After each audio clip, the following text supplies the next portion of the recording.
Olá pessoal, tudo bem com vocês? Muita paz, muita luz. Gratidão infinita por vocês estarem aqui no canal Massoterapeuta Adriana Terror.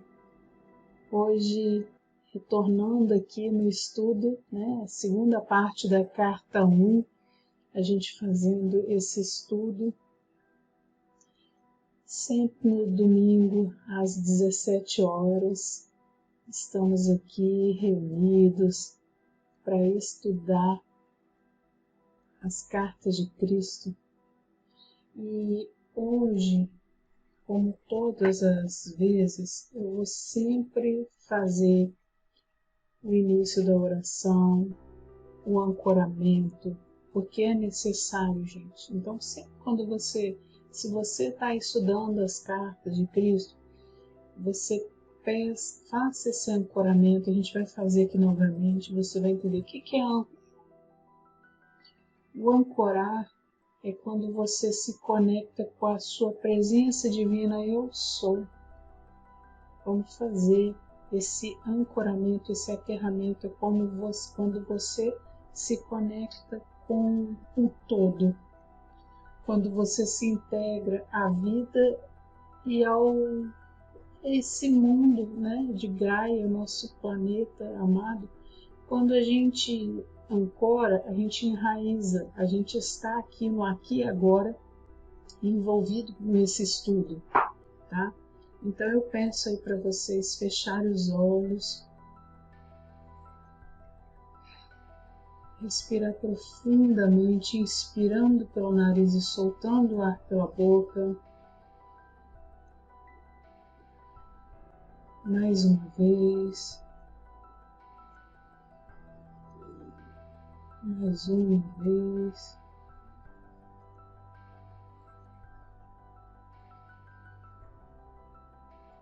Sempre grato, de ver a presença eu sou e a presença divina aqui conosco. Eu invoco a presença do Mestre Arcanjo Miguel para proteger esse estudo, para nos ancorar como Mãe Gaia. Se você tiver como ficar com os pés no chão agora, descalço, conectado, imagine os seus pés tendo raízes e penetrando, mesmo você estando em apartamento difícil, essa energia penetrando na terra, indo até a conexão da terra, aprofundando, indo no centro da terra, onde estão lá os cristais energéticos, e esse cristal, assim que conectar com a sua energia, esse cristal líquido vem subindo nessas raízes que você penetrou nesse ancoramento, retornando para você os seus pés, subindo os joelhos, subindo baixo ventre, subindo o seu tronco, seu coração expandindo, os seus braços, subindo o pescoço, cabeça e elevando essa energia, subindo ao centro, no topo da cabeça, ao centro do universo. Então nós estaremos conectados com a Terra, a Mãe Natureza, a Mãe Gaia, e conectados com a Divina Presença, Essa Divina Presença, eu sou, com a consciência crística, a Divina Presença.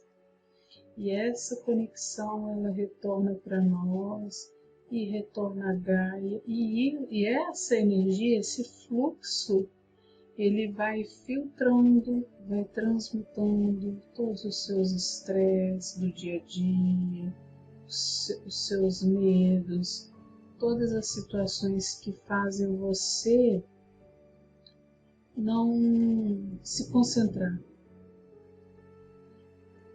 E Arcanjo Miguel aqui com a sua espada azul flamejante, protegendo esse estúdio, essa conexão com a internet, qualquer situação que não haja má interpretação, porque está sendo aí passado essa conexão direta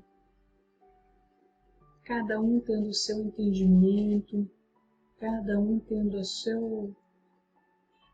sua vivência, o seu crescimento, cada um seguindo aí o seu balão, né? Que nas playlists, quando a gente terminar aí a carta 1, eu vou colocar também essa passagem do balão. Gratidão. Então agora eu vou fazer aqui a leitura da carta 8. Tem uma oração, nosso amado Mestre Jesus nos orienta a fazer. Então continue aí com os olhos fechados. Pai, Mãe, Vida, Tu és minha vida, meu constante apoio, minha saúde, minha proteção, a perfeita satisfação de todas as minhas necessidades e minha mais alta inspiração. Peço que me reveles Tua verdadeira realidade. Sei que é Tua vontade que eu seja plenamente iluminado, iluminada, e que eu possa receber melhor a consciência da Tua presença em mim e ao redor de mim. Creio e sei que isso é possível. Creio que Tu proteges e me guardas no perfeito amor. Sei que meu propósito final é Te expressar. Quando falo contigo, sei que Tu estás perfeitamente receptivo para mim, pois Tu és a inteligência amorosa universal que maravilhosamente concebeu este mundo e o tornou visível. Sei que quando Te peço para falar comigo, eu envio um raio de luz de consciência para a Tua consciência divina, e que quando eu escutar, Tu entrarás em consciência humana e virás cada vez mais perto do meu espírito e meu coração, mais e mais receptivos. Eu confio meu ser e minha vida aos Teus cuidados. Gratidão, meu Pai, gratidão, gratidão, gratidão, meu irmão. Então, nós vamos então dar continuidade. Vou beber uma água aqui.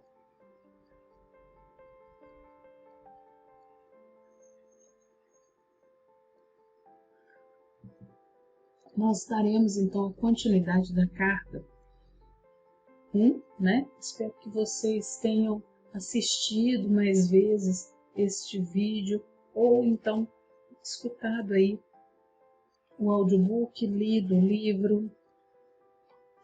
Depois comente os seus entendimentos, comente aí qualquer coisa, qualquer dúvida. Estou aqui sempre que, se eu puder contribuir, ajudar, tá bom? Então, nós paramos aqui no amor fraternal, né? Terminamos a frase aqui, amor fraternal, com toda a força da alma, coração e mente, minuto a minuto, em sua vida diária. Para combater as forças destrutivas da consciência global, a humanidade deve fazer muitos esforços para mover-se rapidamente para o próximo estágio de desenvolvimento, né? Então, necessidade urgente de uma visão mais elevada. Deve ser amplamente aceito que existe uma visão mais elevada e que é preciso esforçar-se para introduzi-la na vida diária. É somente alcançando essa visão mais elevada que o mundo físico será resgatado da total aniquilação. Sem essa visão para si mesmo ou para o mundo, não pode haver evolução espiritual, nem se pode alcançar as coisas que mais se deseja. Neste momento, a sua percepção de vida é aquela que farão e privação. Não, é aquela de fardo e privação, né? Então, vou repetir aqui a frase. Neste momento, a sua percepção de vida é aquela de fardo e privação. Essas crenças são retratadas e reforçadas de forma chocante pela televisão. Elas acabarão por trazer a miséria que você esperava nunca conhecer. Portanto, para salvar você de sua própria insensatez expressada por meio da mídia, a consciência humana deve ser rapidamente elevada para ver o que eu vi no deserto, a realidade do amor por trás do interior de toda a existência. Observe bem, quando essa grande verdade for percebida e bem acolhida, a realidade do amor começará a manifestar-se de várias formas em cada coisa viva no meio ambiente em si. A experiência da abundância e felicidade reforçará a consciência da abundância e felicidade, e assim, uma espiral espiritual de vida cada vez mais elevada e maravilhosa será colocada em movimento. Quando a verdadeira natureza do ser for completamente entendida, a humanidade avançará para o próximo degrau de evolução espiritual e porá em movimento uma nova e abençoada forma de esforço humano e de experiência pessoal. Para alcançar essas metas, a humanidade precisa primeiro obter discernimento sobre o que e quem é. Então, gente, continuando, né, falando sobre as coisas que a gente assiste na TV. A TV, ela tem a parte do entretenimento, quando você chega do trabalho, você está cansado, cansada, e você deseja ali relaxar. Mas em todos os sentidos ali, ou numa novela, ou num jornal, ou numa série, em qualquer canal, até de esporte, sempre tem alguma coisa, sempre tem uma mensagem ali falando que as coisas não estão bem, que tem muita desunião, que tem violência, que um está querendo passar a perna no outro, né? Então são várias mensagens que a gente vai recebendo, e são energias também, eletromagnéticas, né? Que vão sendo transmitidas a nós, porque a gente abre essa conexão. Mas nós temos o poder também de não receber essa conexão. Então, às vezes, você precisa fazer coisas na sua vida e você deixa de fazer as suas coisas para ficar envolvido nessa situação, para você descansar. Às vezes, você fala assim: eu nem assisto, eu só ligo a TV e vou dormir. Tem gente que tem televisão no quarto, né? Então, assim, é uma coisa aí para a gente questionar se é viável, né? Se é saudável ter uma TV no quarto. Aí a pessoa pensa, mas eu estou dormindo, não estou nem assistindo. Mas essas coisas, elas vão penetrando no nosso subconsciente mesmo dormindo. Às vezes você tem aí sonho, pesadelo. Quem nunca teve, né? Eu já tive pesadelos enquanto eu estou assistindo TV, tendo sono agitado. Então, será que isso é positivo, né? É uma reflexão que a gente deve fazer, mas olha, sempre respeitando cada caminhar de cada um. Isso daqui, ele te abre, o livro ele te abre horizonte, expande aí a sua consciência nesse entendimento. Então, às vezes, tem muitos casos que você comprou aí um curso e você deixa de fazer o curso para aí você falar, eu tô cansado, eu tô com a mente cansada. E você começa a ter preguiça de raciocinar. Às vezes, a gente tem preguiça de raciocinar, a gente fica muito na zona de conforto e é aí que mora o perigo. Quando a gente está querendo ficar nessa zona de conforto, a gente pode ser induzido a várias situações e que nos deixa preso, ou a gente fica com essa falsa sensação de prisão, de agir, de movimentar, mas eu não consigo, está na minha vida desde quando eu era criança, entende? São essas crenças, são essas barreiras, né? Que fala aqui, olha. Então, aqui fala, no último parágrafo aqui que eu li, fala, olha, quando a verdadeira natureza do ser for completamente entendida, a humanidade avançará para o próximo degrau de evolução espiritual e porá em movimento uma nova abençoada forma de esforço humano e de experiência pessoal. Para alcançar essas metas, a humanidade precisa primeiro obter discernimento sobre o que e quem é. Então, o que você está sendo agora? E quem é você? Quem é você que se apresenta aqui? O que você é neste momento e quem é você de fato? Às vezes a gente não sabe nem quem somos, qual que é o nosso propósito, por que estamos aqui, né? Então, esse estudo, ele explica e vai clareando aí os seus ideais, a sua mente. Então, continuando aqui, olha, uma nova e importante questão já está se apresentando para a consciência das pessoas. Quem é você realmente? Por que trás da fachada? Não. Quem é você realmente por trás da fachada que apresenta ao mundo? O que é preciso para alguém ser autêntico? É essa pergunta, quem é você realmente? Que é respondida em cada nível do ser nessas páginas. Então, o exercício aqui que eu peço aqui também para você se conectar, já que se você não tem um livro, é anotar. Pega aí, dá um pause aí e pega um papel e caneta e anote aí. Quem é você? Quem é você realmente por trás da fachada que apresenta ao mundo? O que é preciso para alguém ser autêntico? Tá? São essas perguntas. É essa pergunta. Quem é você realmente? Anota aí também. Quem é você realmente? E reveja aí esse estudo e comece a se questionar. Quem é você realmente? Porque às vezes você tem que mostrar para as pessoas alguém que talvez nem seja você.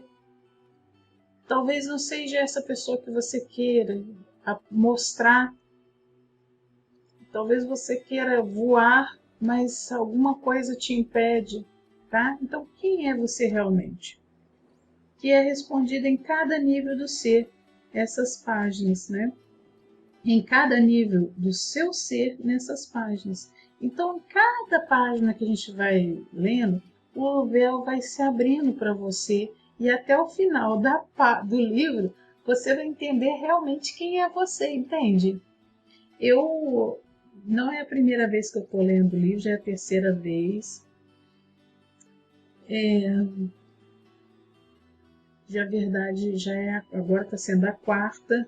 E olha, cada momento é um despertar. É maravilhoso esse livro. Então, e se você puder aceitar como guia para a sua vida cotidiana tudo o que eu compreendi durante a minha experiência de 6 semanas no deserto?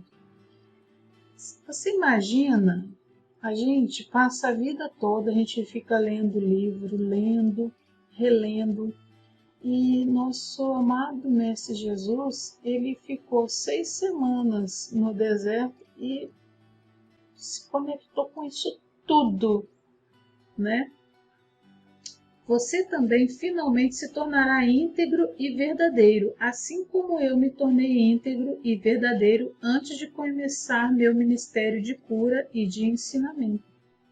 Uma vez que existem poucas pessoas no mundo que se consideram íntegras neste momento, você seguramente reconhece que há uma necessidade urgente de que eu me introduza em sua mente para dirigir você até uma nova maneira de pensar e sentir. Essa mudança na consciência irá levá-lo à divina harmonia com a realidade e a melhores condições de vida e segurança. Para você, este trabalho de reconstrução com sua consciência, eu devo primeiro registrar em sua mente e você deve aceitar que eu ensinei na Palestina muitas coisas com os homens ainda não estavam prontos para receber. É significativo que nunca tenha sido publicamente questionada a ausência dos registros da minha juventude. Qual foi a verdadeira razão de tão importante omissão? É igualmente significativo que, embora eu tenha passado 6 semanas no deserto depois de meu batismo, e tenha saído daquela experiência como um mestre curador, nenhum escritor tenha tentado descrever o que realmente aconteceu durante aquele tempo. Apenas se disse que eu era tentado pelo demônio, que estava entre as bestas e que os anjos estavam comigo. não há a menor indicação do que aconteceu no deserto que me permitiu voltar às cidades e aldeias, proclamando que o reino de Deus está em vocês, e falar nas sinagogas com tal autoridade que os anciões judeus ficaram atônitos. A verdade a respeito da minha condição humana, por um acordo comum entre meus discípulos, foi suprimida para dar maior credibilidade à minha suposta divindade e ministério. Segundo os evangelhos, eu era o único filho de Deus, porque então frequentemente eu me referia a mim mesmo como o filho do homem. Fiz essas afirmações especificamente para confrontar as crenças predominantes a respeito da minha divindade e para gravar na mente das pessoas que eu tinha a mesma origem física delas. Minha intenção era de que compreendessem que o que eu podia fazer, elas também poderiam, se tivessem o meu conhecimento e seguissem as minhas instruções para pensar e atuar acertadamente.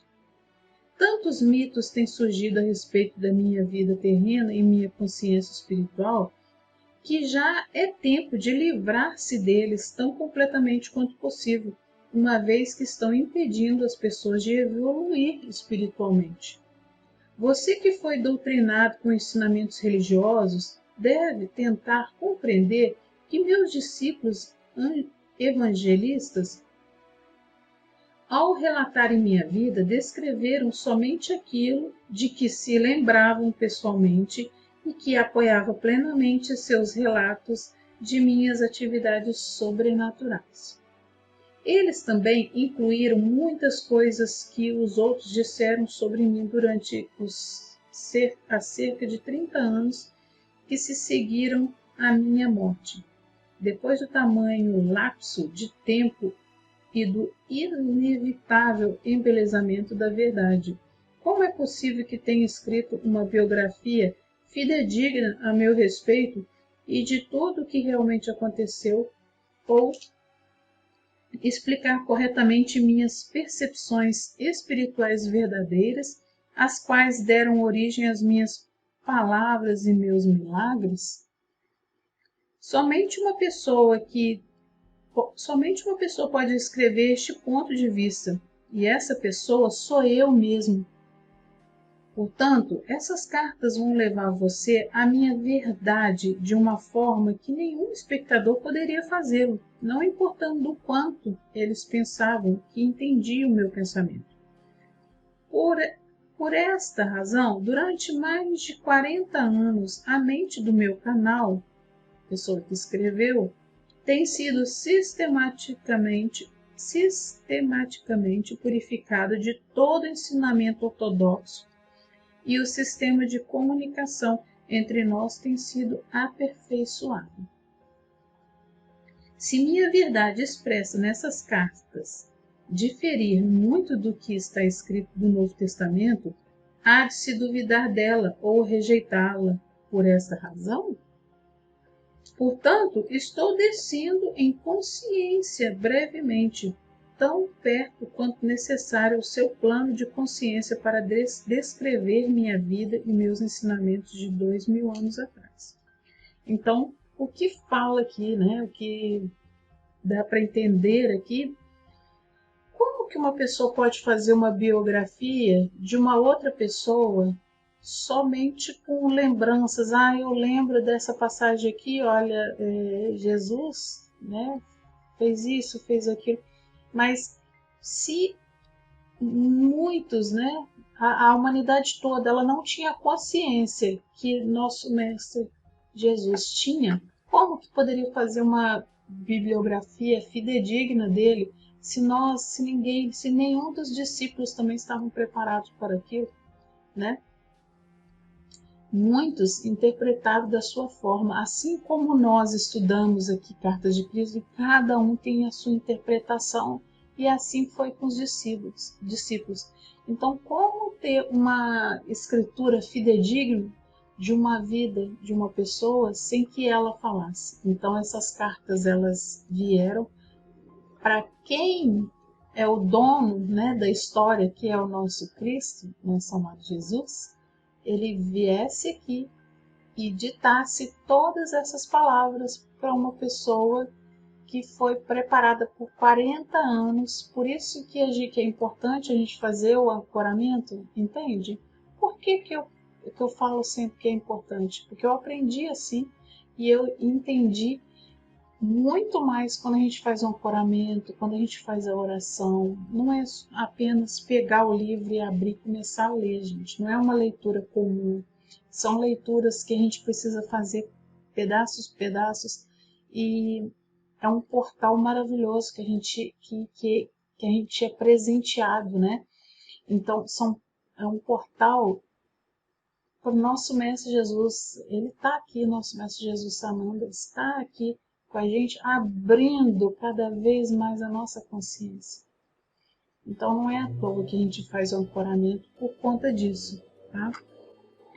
E realmente, pergunte-se aí, por que realmente, será que Jesus ele só veio aqui, ele nasceu, aí ele era o prometido, e depois 33 anos, a partir de 33 anos que começaram a falar da vida dele, né, espiritual. E antes, o que aconteceu? Por que ninguém fala, né? Então, ele vem aqui para explicar tudo isso. Meu lugar na história. Em primeiro lugar, devo assinalar que minha vida e pessoa foram brevemente referenciadas por Joséfo na História dos Judeus, escrita por governador e apresentada ao imperador romano. Joséfo anotou sucintamente que Jesus, que tentou derrubar a lei e ordem e o governo dos romanos, foi castigado e crucificado. Tem-se dito que Joséfo pode ter se referido a algum outro Jesus, mas não é assim. Eu, que mais tarde me tornei o Cristo, que realizou os chamados milagres de cura e materialização, fui o rebelde, mas eu não era nenhum agitador. Não incitei deliberadamente as pessoas a desafiar os romanos, nem a desafiar a lei e a ordem. Eu fui um rebelde contra as tradições judaicas existentes. Quando emergi nas 6 semanas de jejum no deserto, vi uma forma melhor de pensar e viver e tentei transmitir o meu conhecimento aos meus companheiros judeus com pouco sucesso. É importante que você entenda que a pressão da opinião pública pesava sobre meus seguidores, enquanto eles realmente acreditavam que eu trazia uma mensagem aos judeus para salvar a alma e que eu era o Messias, o Filho de Deus. Eles também eram do mundo, tentando relacionar-se com o mundo da melhor forma possível. Portanto, ainda que eu conhecesse meus sentimentos contrários à crença dos judeus, eles não estavam felizes em dispensar o Velho Testamento por completo, uma vez que este tinha apoiado e unido os judeus durante toda a sua história. No interesse de preservar o que eles consideravam valiosos nos velhos decretos, suprimiram qualquer descrição a respeito da pessoa que eu era. Meus discípulos e Paulo construíram o seu próprio edifício de crenças sagradas, com aquilo que queriam preservar de minha vida e ensinamentos. Eles ensinaram e consolidaram somente o que consideravam valioso para as pessoas, judeus e gentios, do mesmo modo, os daquele tempo e do futuro. Consequentemente, filtraram o que podiam usar e deixaram de fora a maior parte do que eu chamava dos segredos do reino do céu, pois eles nunca os compreenderam, tampouco os acharam desejáveis na criação de uma nova percepção do divino, o Pai. Para preservar a crença judaica na salvação do castigo pelos pecados, por meio dos sacrifícios do templo, adotou-se a pessoa de Jesus como o supremo sacrifício que pagou pelos pecados do homem através de sua crucificação. Essa crença servia a muitos propósitos naquele tempo. Isso deu à minha morte na cruz uma razão válida e heróica. Ela provava às pessoas que eu era filho de Deus e que havia realizado uma missão específica até o fim da minha vida. Essa crença também provou ser de grande consolo para os judeus, quando seu templo foi destruído pelos romanos e levou a muitas conversões, muitas seitas de judeus e gentios também. Não acreditavam em vida após a morte, consequentemente, era altamente reconfortante escutar que Jesus Cristo havia superado a morte e mantido seu corpo. Para muitas ideologias humanas daquele tempo, a vida não era possível sem um corpo. Portanto, vida após a morte somente poderia significar ressurreição do corpo. Isso também manteve o meu nome constantemente vivo na mente das pessoas. Eu era a valente figura histórica que havia morrido para assegurar que os homens fossem libertados de todo o medo do inferno e da condenação.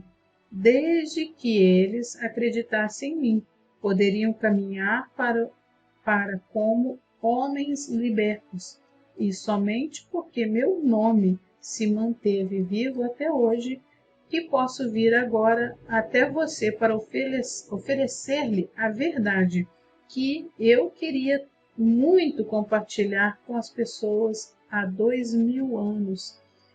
Então, assim, eram muitas coisas, muitas verdades que as pessoas ali não compreendiam, né?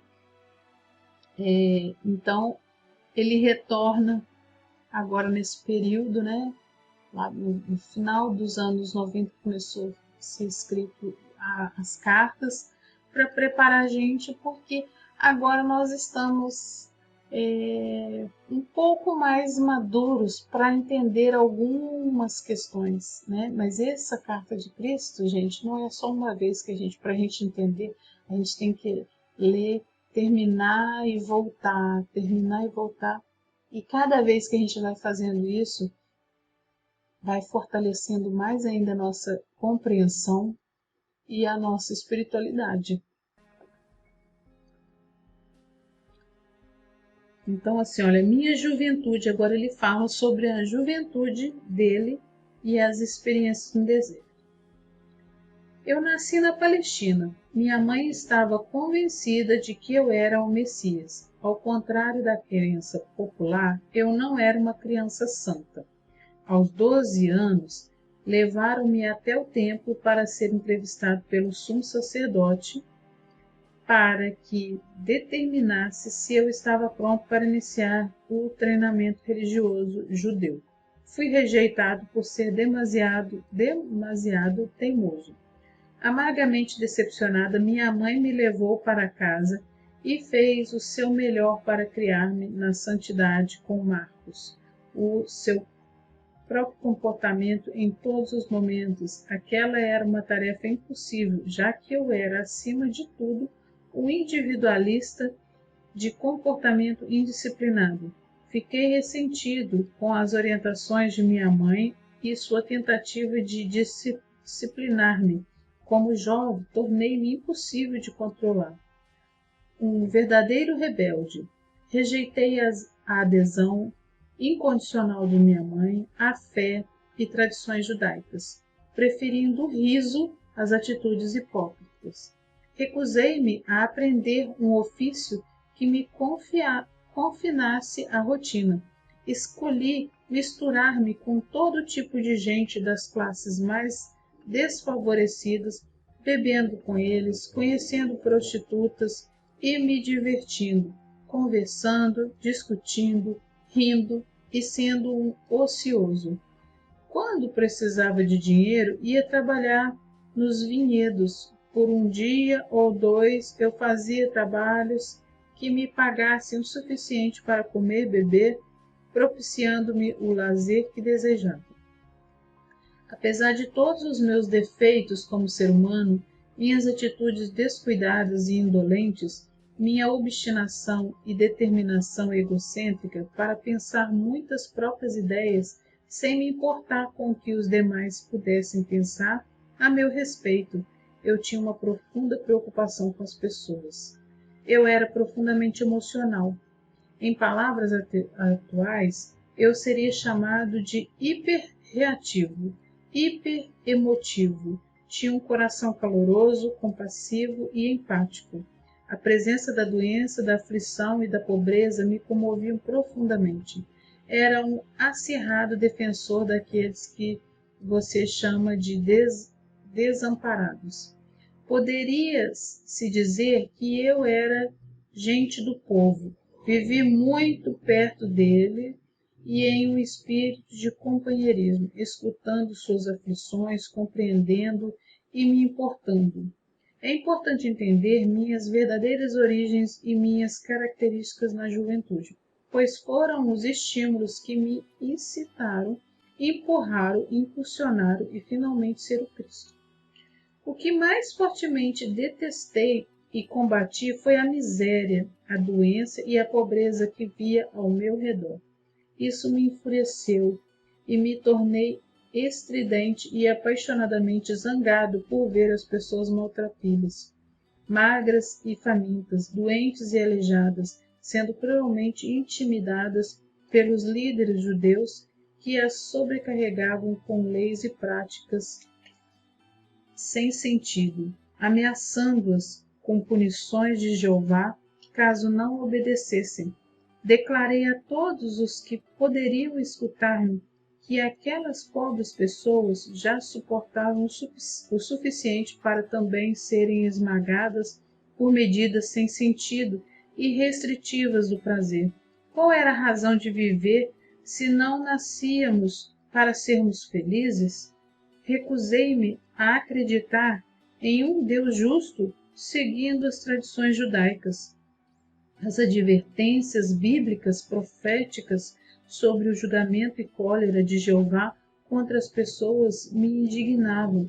Apesar de tudo, pessoas são pessoas, fazendo o que sua natureza humana as impulsionava a fazer. Nasceram pecadoras, então por que deveriam ser julgadas e condenadas a levar uma vida de sofrimento e pobreza por não terem cumprido os 10 mandamentos? Qual era o sentido de tais afirmações? Para mim, essa crença judaica representava um Deus ilógico e cruel, e eu não queria nada com ele. Parecia para mim que se existia tal divindade, então o homem estava condenado à miséria eterna. A simplicidade, a liberdade que encontrei nas encostas das colinas, nas planícies, nos lagos e montanhas, refrescaram o meu espírito interior e aquietaram minha cólera que murmurava contra contra o Deus judeu. Assim neguei-me a acreditar em qualquer palavra do que os anciões judeus tentavam ensinar-me. No entanto, lá pelos 25 anos de idade, uma nova linha de questionamento tomou conta dos meus pensamentos.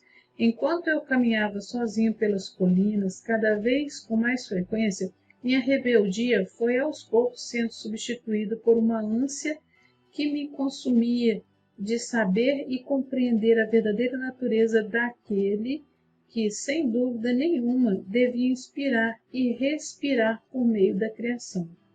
Revisei meu estilo de vida e percebi quanto sofrimento minhas ações haviam causado à minha mãe e a muitas outras pessoas. Embora eu sentia profunda compaixão pelos fracos e sofredores, minha natureza rebelde havia me levado a um comportamento egoísta e sem consideração com a minha família. O amor subjacente por eles brotou em mim e me percebi igualmente rebelde contra meu comportamento interior. Escutei falar de João Batista e do trabalho que fazia entre os judeus, que vinham até mesmo de Jerusalém para ouvir suas palavras. Decidi visitá-lo para que me batizasse. A caminho do Rio Jordão, senti-me muito entusiasmado com a possibilidade de ser batizado e começar uma nova vida. Eu sabia que, apesar do meu emocionalismo indisciplinado, também tinha nascido com uma inteligência aguçada e com um dom para debate inteligente e persuasivo, o qual eu tinha usado caprichosamente e de forma negativa, levando as pessoas a desenfreadas discussões. Eu havia jogado fora o meu talento em troca de uma vida de egoísmo, preguiça e prazer. Como resultado, havia perdido todo o respeito dos demais e nem eu mesmo me respeitava mais. Pela primeira vez, isso me pareceu intolerável. Ocorreu-me que no futuro eu poderia e deveria empenhar meus dons naturais para um melhor uso. Ao invés de apenas ficar fazendo barulho, talvez eu pudesse encontrar um caminho para aliviar a carga daqueles de quem eu tanto me compadecia. Até então, eu não havia sido útil para ninguém. Meu batismo. Quando entrei na água do Rio Jordão para ser batizado por João, esperava sentir apenas alívio e a consciência de que, pelo menos uma vez, havia dado um passo positivo em direção à reforma do meu comportamento. Esperava sentir uma nova determinação para ir para casa e surpreender minha mãe e meus vizinhos com atitudes novas e amáveis em relação a eles. O que realmente aconteceu com João me batizou foi uma experiência completamente diferente de qualquer coisa que eu poderia ter imaginado possível. Senti uma grande onda e tremenda energia surgindo do meu corpo. Fiquei literalmente chocado com isso. Ao sair da água, cambaleando, senti-me elevado em consciência de um modo extraordinário. Um grande fluxo brilhante de felicidade elevou-me a um estado de êxtase. Estava arrebatado e consciente de uma grande luz. Tropeçando, me afastei do rio e fui caminhando e caminhando, sem saber aonde estava indo. Continuei e, sem me dar conta, entrei no deserto. Por favor, observe minhas 6 semanas no deserto. Foram um tempo de total limpeza de minha consciência humana. Velhas atitudes, crenças e preconceitos foram dissolvidos. Chegou o momento de compartilhar com as pessoas receptivas tudo o que senti, vi, percebi e compreendi, para ajudar as pessoas a abandonarem a velha imagem de uma divindade bíblica. Evitarei me referir a Deus por essa palavra, ou vou usar uma terminologia projetada para ampliar sua mente, para abraçar aquilo que realmente é, para além de toda forma terrena, cor, som, emoção e compreensão. Essa terminologia se tornará cada vez mais significativa na medida em que você for perseverando a meditação e na oração.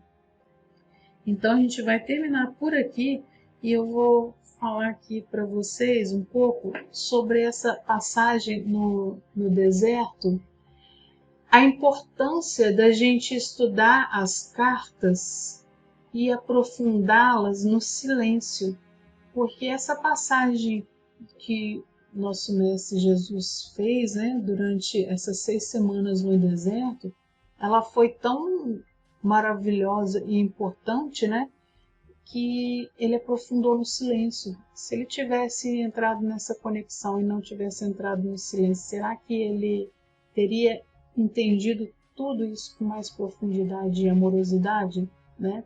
Fica essa pergunta aqui. Então a gente vai encerrar aqui, tá? A gente vai deixar para a próxima semana. Curta o vídeo, compartilha, inscreva no canal e clica aí no sininho aí de notificação para você receber, tá?